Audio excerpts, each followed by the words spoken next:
മഴക്കാലം തുടങ്ങി ഇനിയിപ്പോ ചക്കയൊന്നും കിട്ടില്ല എന്ന് വിചാരിച്ചു നിന്ന സമയത്താണ് ഈ ഒരെണ്ണം ഞങ്ങളുടെ കൈമിൽ കിട്ടുന്നത്. ഈ ചക്ക സീസണിൽ ഒരുപാട് ചക്കയും കഴിച്ചു, ഉണ്ടാക്കി വെച്ച ചക്കവരട്ടി വരെ കഴിഞ്ഞു. അപ്പൊ ഇനി ഈ ചക്ക കൊണ്ട് നമുക്ക് നല്ലൊരു ചക്കവരട്ടി ഉണ്ടാക്കാം. ചക്കവരട്ടി മാത്രമല്ല, നല്ലൊരു അടിപൊളി പായസം കുടിക്കാം. ചക്ക മുറിച്ച് ചുളയെടുക്കുക എന്നുള്ളതാണ് ആദ്യത്തെ ടാസ്ക്. കുറച്ച് ബുദ്ധിമുട്ടുള്ള പണിയായതുകൊണ്ട് ഓരോ ചക്കച്ചുള എണ്ണാൻ വേണ്ടിയിട്ട് അടുത്തന്നെ ഒരാളെ ഇരുത്തിയിട്ടുണ്ട്. എണ്ണി ചുളയുടെ എണ്ണം കുറയുന്നുണ്ട് എന്ന് കണ്ടപ്പോ ആളെ പതുക്കെ ഞങ്ങൾ അവിടെ നിന്ന് ഇങ്ങോട്ട് മാറ്റി. ഒരുപാട് ചക്കച്ചുളയൊക്കെ കിട്ടിയെങ്കിലും വിചാരിച്ചത്ര മധുരമൊന്നും ചക്കയ്ക്കില്ലായിരുന്നു. പിന്നെ മധുരം ശർക്കര ഇട്ട് ബാലൻസ് ചെയ്യാന്ന് വിചാരിച്ച് ചക്കപ്പണി വീണ്ടും തുടർന്നു. ആ മൊത്തം ചക്കയിൽ നിന്ന് ഞങ്ങൾക്ക് ഇത്രയും ചക്കച്ചുളകളാണ് കിട്ടിയത്. ഇനി ഇത് നന്നായി കഴുകി കുക്കറിലിട്ട് വേവിക്കാന്നുള്ളതാണ് അടുത്ത പണി. ഒരുപാട് ചക്ക ഉള്ളതുകൊണ്ട് തന്നെ 2 പ്രാവശ്യമായിട്ടാണ് ഞങ്ങൾ ഇത് വേവിച്ചെടുത്തത്. ഒരു നുള്ളുപ്പും ഇത്തിരി വെള്ളം ഒഴിച്ച് ഒറ്റൊരു വിസിലിന്റെ ആവശ്യം ഉണ്ടായിരുന്നുള്ളൂ. ആ ചക്കയിൽ നിന്ന് ഞങ്ങൾക്ക് കിട്ടിയിട്ടുള്ള കുരുകളാണ് ഇത്രയും. നല്ല നീളത്തിലുള്ള കുരുകളായിരുന്നു.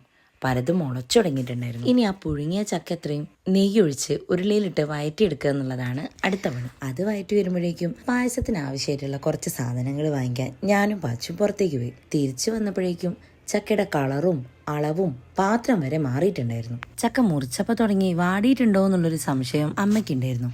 പിന്നെ വെറുതെ റിസ്ക് എടുത്ത് അത്രയും വയറ്റി ഗ്യാസും കളഞ്ഞ് സ്റ്റോർ ചെയ്ത് വെക്കാൻ പറ്റിയിട്ടില്ല എന്നാണെങ്കിൽ പിന്നെ അതിന് ബുദ്ധിമുട്ടുന്നതിൽ കാര്യമില്ലല്ലോ. അതുകൊണ്ട് കുറച്ചു മാത്രം എടുത്ത് അതിൽ ശർക്കരയും ഏലക്കപ്പൊടിയും ഒക്കെ ഇട്ട് നന്നായി വയറ്റിയെടുത്തു. ചട്ടീനിതാ ഇതുപോലെ വിട്ടുപോരാന്നുള്ളതാണ് ഇതിന്റെ പാകം. അപ്പതാ നമ്മുടെ ചക്കവരട്ടി ഇവിടെ റെഡി ആയിട്ടുണ്ട്.